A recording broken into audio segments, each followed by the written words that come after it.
પરિવર્તનની મહાન ક્ષણો પંડિત શ્રી રામ શર્મા આચાર્ય દ્વારા લખેલ પુસ્તક ઓડિયો નંબર 6 ભક્તિ સાથે જોડાયેલી શક્તિ 1958ના હજારકુંડીય મહાયજ્ઞના સફળ પ્રયોગે મારા શ્રદ્ધા અને વિશ્વાસને અનેક ગણા વધારો દીધા અને પછી તો નિર્દેશિત કાર્યોની શૃંખલા શરૂ થઈ કે જેનો ઉલ્લેખ આ પહેલાં થઈ ગયો છે. સાહિત્ય સર્જન, સંગઠન, કેન્દ્રોની ખર્ચાળ વ્યવસ્થા, અભાવગ્રસ્તોની મદદ જેવા કાર્યો એવી રીતે ચાલતા રહ્યા જાણે એ તમામ કામો કોઈક બીજાએ કર્યા હોય અને મને જાણે અનાયાસે જ શ્રેય મળી ગયું હોય. આને વ્યક્તિગત પુરુષાર્થની પ્રતિફળ પ્રાપ્તિની સફળતાનો પ્રસંગ ન ગણતા સમજવું જોઈએ કે ભક્તિની સાથે શક્તિનો પણ અવિચ્છિન્ન તાલમેળ છે. નિર્દેશક શક્તિ પોતાના ઈશારા પર ચાલનારી સમર્પિત વ્યક્તિ માટે એવી વ્યવસ્થા પણ કરે છે કે જેવી રીતે મોરચા પર લડતા સૈનિકના જરૂરી સાધનો અને સગવડોનો પ્રબંધ સેનાપતિ કે સુરક્ષા વિભાગ દ્વારા કરવામાં આવે છે. એકલા જ કરી શકાય તેવા સંભવિત એકલ દોકલ કામો સંપન્ન કરવા ઉપરાંત નિર્દેશકે પોતાની કઠપૂતળીમાં એટલી ક્ષમતા ભરી દીધી કે તે માત્ર ઈશારા પર જ મનમોહન નૃત્ય કરી શકે. આટલું થઈ ગયા પછી એવું ભારે વજન લાદવામાં આવ્યું કે જેને ઉઠાવવાની કોઈ વ્યક્તિ વિશેષ કલ્પના સુદ્ધાય ન કરી શકે. એને માત્ર એ અદૃશ્ય સત્તા જ કરી શકે છે કે જેણે આટલી મોટી વિશાળ રચના કરી છે અને મનુષ્યને એક હદ સુધી નટખટપણું વર્તવાની છૂટ આપવા છતાંય જ્યારે જણાય કે તેની ઉદંડતા મર્યાદાને ઓળંગી રહી છે તો તેનો કાન પકડી સીધો રસ્તો સ્વીકારવા મજબૂર જ નહીં દંડ પણ દઈ શકે છે. આને જ યુગ પરિવર્તનની પૃષ્ઠભૂમિ કહી શકાય છે. આ છે 21મી સદી ઉજ્જવળ ભવિષ્યની કલ્પના, મહાક્રાંતિની અભૂતપૂર્વ યોજના. આ પ્રયોજન માટે દ્રશ્ય રૂપે માનવી પ્રયત્નો દ્વારા કરવું જે સંભવ હતું તે પાછલા કેટલાય વર્ષોથી યુગ નિર્માણ યોજના દ્વારા કરવામાં આવી રહ્યું છે. એમાં જે સફળતા પ્રાપ્ત થઈ છે તે માનવી પુરુષાર્થની અંતર્ગત આવી શકે તે સ્તરની માની શકાય છે. માનવીય પુરુષાર્થ અને સાધનાના સમન્વયથી જેને અસાધારણ અને આશ્ચર્યજનક કહી શકાય તેવું સંસારના ઇતિહાસમાં ઘણું બધું બન્યું છે. એ જ પ્રમાણે મિશનના દ્રશ્ય કાર્યો જેમ થયા અને જેવા એના પ્રતિફળ પ્રાપ્ત થયા એ સર્વને એમાંનું જ એક કાર્ય ગણી શકાય તેમ છે. પરંતુ જે કાર્ય થયું છે તેની સરખામણીમાં હજુ હજાર અને લાખ ગણું કાર્ય બાકી રહ્યું છે. તે અદૃશ્ય જગત સાથે સંબંધિત છે અને સૂક્ષ્મ સ્તરનું પણ છે. એના મૂળ ચેતના ક્ષેત્રના સૂક્ષ્મ જગતમાં ઊંડાણ સુધી પહોંચેલા છે. પ્રસ્તુત વિકૃતિઓ પણ અભૂતપૂર્વ છે. જે પરિવર્તન અને સુધારો રજૂ કરવાનો છે તે પણ એવો જ છે કે જેને અભૂતપૂર્વ માની શકાય. ભૂતકાળમાંય અનીતિનો નાશ અને નીતિની સ્થાપના થતી રહી છે, પરંતુ એ પરિવર્તન ક્ષેત્ર સ્તરના જ છે. ભૂતકાળમાં વાહનો અને સાધનોના અભાવમાં દુનિયા આટલી નજીક નહોતી આવી કે જેથી આખા વિશ્વને એક ગામ કે કસ્બાની જેમ ગણવામાં આવે અને પ્રગતિ અને દુર્ગતિની સમસ્યાઓ આખા વિશ્વને માત્ર થોડા જ ફેરફાર સાથે એક જ સ્તરે પ્રભાવિત કરે. એટલા માટે આપણા સમયનું વ્યાપક પરિવર્તન એવા સ્તરનું અને એટલું વિશાળ છે કે તેને હજુ સુધી થયેલ સુધાર અને પરિવર્તનોની સરખામણીમાં અદ્ભુત, અનુપમ અને અભૂતપૂર્વ કહી શકાય. સાધારણ પ્રયત્નો કરવાથી કામ ચાલે તેમ નથી, પરંતુ તે એટલું પ્રબળ, એટલું પ્રચંડ અને એટલું શક્તિશાળી તેમજ એટલું વ્યાપક હોવું જોઈએ કે જેને અસાધારણ કહી શકાય. વિજ્ઞાનના પક્ષકારોએ દુનિયાને વધારે સુખદ બનાવવાની ધારણાઓ ઓછી કરી નથી. એમણે અસાધારણ માળખા તૈયાર કરવામાં અને અદ્ભુત પ્રયોગો કરવામાં તેમજ સાધનો ભેગા કરવામાં ઓછી માથાકૂટ નથી કરી, પરંતુ એ બધામાં એક ક્ષતિ રહી છે કે તે ભૌતિક પરિપ્રેક્ષ્યમાં ભૌતિક ઉપચારોથી જ સુધારો કરવાની વાત પર વિશ્વાસ કરતા હતા. આકાશ અને સમુદ્ર ક્ષેત્ર પર અધિકાર જમાવવાની, પ્રકૃતિની સંપત્તિમાંથી વધારેને વધારે છીનવી લેવાની, અયોગ્યને નિરસ્ત કરવાના સાધનો શોધી કાઢવાની અને સંપત્તિમાં વૃદ્ધિ કરવાના નવા સ્ત્રોત શોધી કાઢવાની યોજનાઓ બની રહી છે, જેને 21મી સદીની સમુન્નત યોજનાઓ કહી શકાય છે. લોકો અમુક હદ સુધી વિશ્વાસ પણ કરે છે કે ભૌતિક વિજ્ઞાન ખૂબ જ શક્તિશાળી છે. એણે આજ સુધીમાં એકથી ચઢિયાતી ઉપલબ્ધિઓ પ્રસ્તુત કરી છે અને પોતાની શોધખોળોથી જાદુઈ દુનિયા જેવી પરિસ્થિતિઓ સર્જી છે. તો ભવિષ્યને માટે એની જે યોજનાઓ ધારણાઓ છે તે શા માટે પૂરી નહીં થાય? આ આશાની એક ઝલક અને ઝાંખી ઉપરાંત તરત જ અન્ય પક્ષ સમજમાં આવે છે કે તેણે ભૌતિક ઉપલબ્ધિઓ દ્વારા કેટલાક સમર્થનો જ મોટા પ્રમાણમાં સાધન સુવિધા આપ્યા સિવાય બીજો કોઈ જ આધાર પ્રસ્તુત નથી કર્યો કે જેથી માનસિક ક્ષેત્રમાં પ્રવેશેલી વિકૃતિઓ દૂર થઈ શકે અને માનવીય વ્યવહારમાં સદ્ભાવનાઓ વધારી શકે. આવી દશામાં ભવિષ્યમાં પણ વિજ્ઞાનને આધારે જે પ્રગતિ થશે તે વર્તમાન પ્રચલનને જ ઉત્તેજિત કરનારી બનશે. એમાં માનવી ઉત્કૃષ્ટતાનો ન તો કોઈ પક્ષ જોડાયેલ છે, ન તો એવું કંઈ થવાની શક્યતા છે કે જે વડે જનસાધારણને માનવીય ગરિમાની મર્યાદાઓમાં બાંધી શકાય. જો આવું નહીં થાય તો સંપન્નતા અને સમર્થતાની સાથે સાથે અનીતિ પણ વધતી જશે અને છેવટે આ પ્રગતિની યોજનાઓ દુઃખ સિવાય અન્ય કંઈ જ નહીં આપી શકે. સમસ્યાઓ પ્રત્યક્ષવાદ સાથે જોડાયેલી અનૈતિકતાને કારણે પેદા થઈ છે. મૂળને કાપ્યા સિવાય ઝેરી વૃક્ષના કેટલાક પાન તોડી નાખવાથી શું કંઈ થઈ શકે તેમ છે? એક નામથી ઓળખાતી વિપત્તિઓ બીજું નામ ધારણ કરીને સામે આવશે. એ સિવાય વૈજ્ઞાનિક ઉપચારોથી બીજો કોઈ ફેરફાર થવાની શકવાનો નથી. જૂના જમાનાના સતયુગની વાત યાદ આવે છે કે જ્યારે આજની સરખામણીમાં સાધનો ખૂબ જ ઓછા હતા, પરંતુ લોકોની સદ્ભાવનાઓ સમુન્નત હોવાથી સર્વ એવી સ્થિતિમાં પણ એ પ્રકારે જીવન જીવતા હતા જેને આજે ઇતિહાસકારો સ્વર્ગની ઉપમા આપે છે. આ પરિસ્થિતિનું સર્જન તપસ્વીઓ દ્વારા સૂક્ષ્મ જગતનો અર્થાત ચેતના ક્ષેત્રનો સુધારો કરવાથી જ શક્ય બન્યું હતું. આજે પણ માત્ર એ જ એક વિકલ્પ છે કે જેને અપનાવીને મનુષ્યની દેવોપમ સદ્ભાવનાઓ અને સત્પ્રવૃત્તિઓને જગાડી શકાય છે અને એ અવરોધને કારણે ઉત્પન્ન થયેલી સર્વ સમસ્યાઓનું સમાધાન થઈ શકે છે. સતયુગ ઋષિયુગ હતો. ઋષિઓની પાસે એકમાત્ર શસ્ત્ર તપોબળનું જ હતું.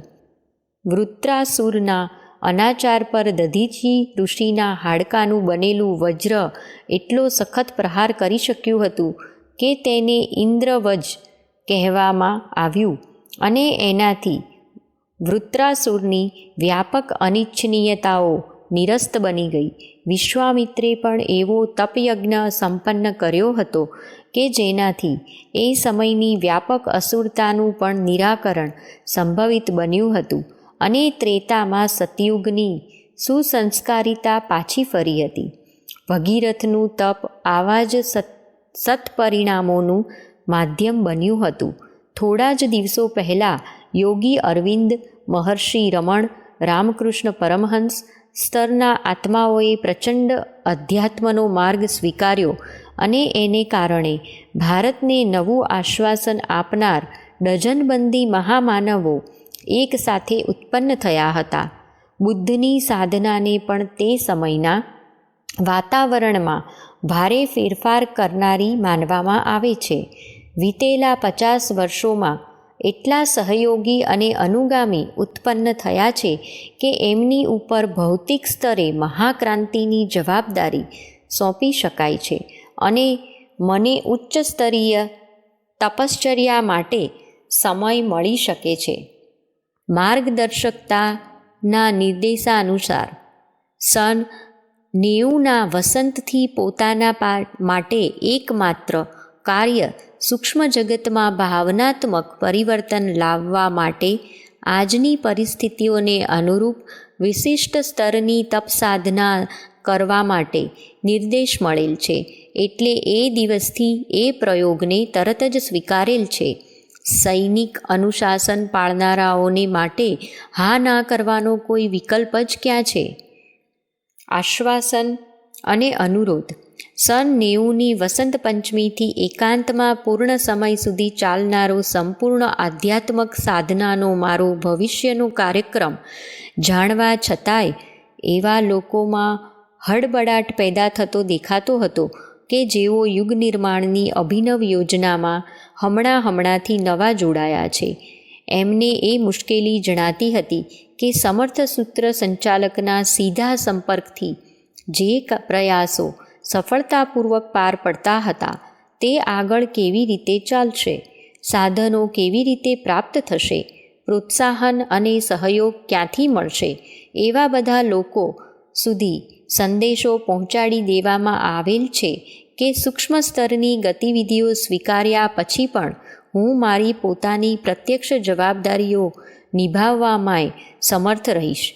એ કાર્ય સ્થૂળ શરીર દ્વારા થતી પ્રત્યક્ષ ગતિવિધિઓ જેવું ભલે ન હોય, પરંતુ સૂક્ષ્મ ચેતનામાં એટલી ક્ષમતા હોવાનું માનવું જ જોઈએ કે તે માત્ર સૂક્ષ્મ જગત સુધીની હદમાં જ બંધાઈ જતો નથી. પ્રત્યક્ષ જગતને પ્રભાવિત કરવામાં તેની સશક્ત ભૂમિકા ભજવાતી રહી શકે છે. શાંતિકુંજ અમારા પ્રત્યક્ષ શરીરના રૂપમાં હાજર છે, તો પછી તેનાથી સંબંધિત લોકોને જરૂરી પ્રેરણાઓ અને પ્રકાશ કિરણો પણ મળતા રહેશે, જેની ઉર્જા અને પ્રકાશથી સંસારના મહત્ત્વપૂર્ણ પ્રયોજનો ગતિશીલ બની રહેશે. ભવિષ્યમાં સંભવ છે કે કદાચ કોઈનેય અમારી ગેરહાજરી ખટકશે નહીં, પરંતુ એવા દ્રશ્યો દૃષ્ટિગોચર બનશે જેમાં એક બીજ વૃક્ષ બનીને નવા હજારો લાખો બીજ પેદા કરે છે.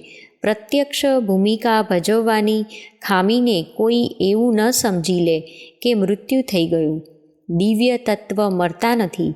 જો તે મજબૂત હોય તો સ્થૂળ શરીરનો ભાર અને બંધન દૂર થવાથી તે એથી વધારે ગતિશીલતાનો પરિચય આપવા માંડે છે. આ જ કારણ છે કે ભારતીય પરંપરામાં માત્ર જન્મદિવસની જ ઉજવણી કરવામાં આવે છે. મૃત્યુ દિવસની તો આસો માસના પિતૃપક્ષમાં જ એક સામાન્ય એવી હલકી ફૂલકી ચર્ચા કરી લેવામાં આવે છે. સ્વામી રામતીર્થે મૃત્યુના થોડા સમય પહેલાં જ મોતના નામે પત્ર નામનો એક દસ્તાવેજ લખ્યો છે. તે છે તો લાંબો અને માર્મિક, પરંતુ તેનો સાર એટલો જ છે કે શરીરનો બોજ રહેવાને કારણે હું એ કામ કરી શકતો નથી કે જે કરી શકતો હતો.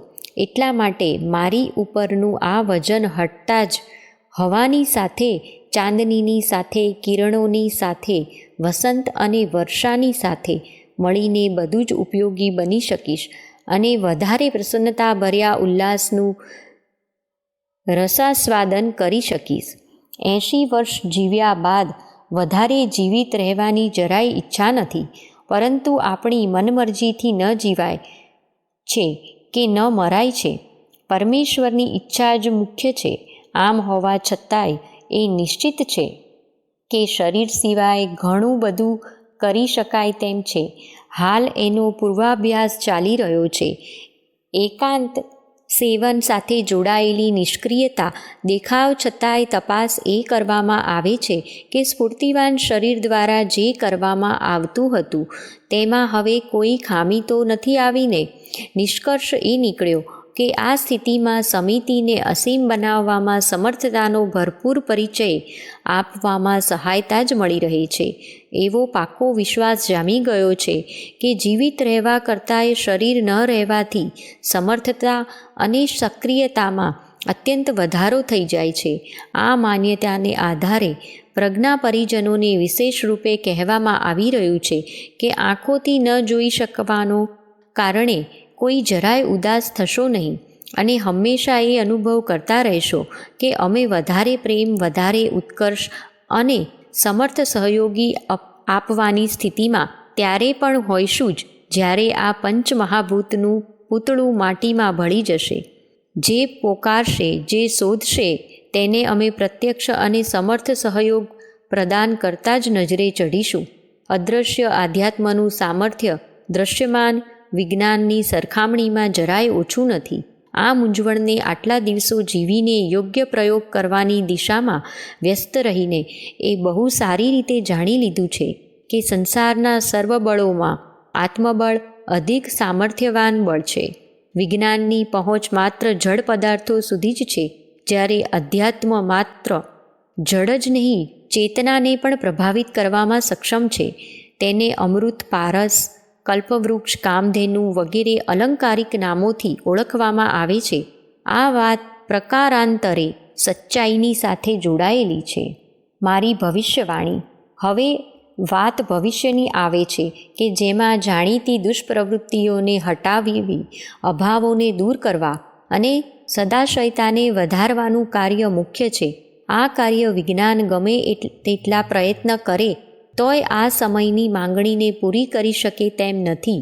પરંતુ એ વિશ્વાસ જરૂર કહી શકાય કે ચિંતન, ચરિત્ર અને વ્યવહારમાં જો ઉત્કૃષ્ટતાનો અસાધારણ વધારો થાય તો તમામ મુશ્કેલીઓ આપમેળે જ ઉકેલાતી જશે કે જેને આપણે સર્વનાશી અને ખંડ પ્રલય જેવી જ વિભીષિકાઓ દ્વારા ઓળખીએ છીએ. વિજ્ઞાન ભવિષ્યમાં પણ અનર્થ જ પેદા કરશે એવી કોઈ શંકા કરવાની જરૂર નથી, કારણ કે ખનિજ તેલ, વિદ્યુત ઉત્પાદન જેવા સ્ત્રોત જ સુકાઈ જશે. પછી વિજ્ઞાન કેવી રીતે જીવતું રહેવાનું હતું? લોકોને ફરીથી પ્રાકૃતિક જીવન જીવવું પડશે કે જેમાં વિકૃતિઓને ફાલવાનો કોઈ જ ગુંજાયશ નથી. વિજ્ઞાન જીવતું તો રહેશે, પરંતુ એનું નામ ભૌતિક વિજ્ઞાન ન રહેતા આધ્યાત્મ વિજ્ઞાન બની જશે અને આધારને સ્વીકારતા જ તમામ મુશ્કેલીઓ ઉકલી જશે કે જે અત્યારે ભયંકર જણાય છે. એ જરૂરિયાતોને પ્રકૃતિ પૂરી કરશે કે જેના અભાવમાં મનુષ્ય અત્યંત ઉદ્વિગ્ન, શંકાશીલ અને આતંકિત જણાય છે. આગલી શતાબ્દીમાં ન તો યુદ્ધો થશે, ન રોગચાળો ફેલાશે કે ન તો વસ્તી વધારાને કારણે વસ્તુઓની અછતથી ચિંતિત થવાની આવશ્યકતા રહેશે. જાગૃત નારી જરૂર વિનાના અનાવશ્યક સંતાનો પેદા કરવાથી ઇનકાર કરશે અને એ દ્વારા પોતાની ક્ષીણ થતી શક્તિને બચાવી એવા કાર્યોમાં નિયોજિત કરશે કે જે સમૃદ્ધિ અને સદ્ભાવનાઓ વધારવામાં અત્યંત જરૂરી છે. નારી પ્રધાન 21મી સદીનું વાતાવરણ એવું હશે કે જેને સરસ્વતી, લક્ષ્મી અને દુર્ગાની સંયુક્ત શક્તિ દ્વારા સ્વીકારેલ ગતિવિધિઓ કહી શકાય. શિક્ષા ઉદરપૂર્તિ પૂરતી રહેશે નહીં, પરંતુ તેનું સ્વરૂપ વ્યક્તિઓને પ્રમાણિક, પ્રખર અને પ્રતિભા સંપન્ન બનાવવાની જવાબદારી પૂર્ણ કરનારું રહેશે.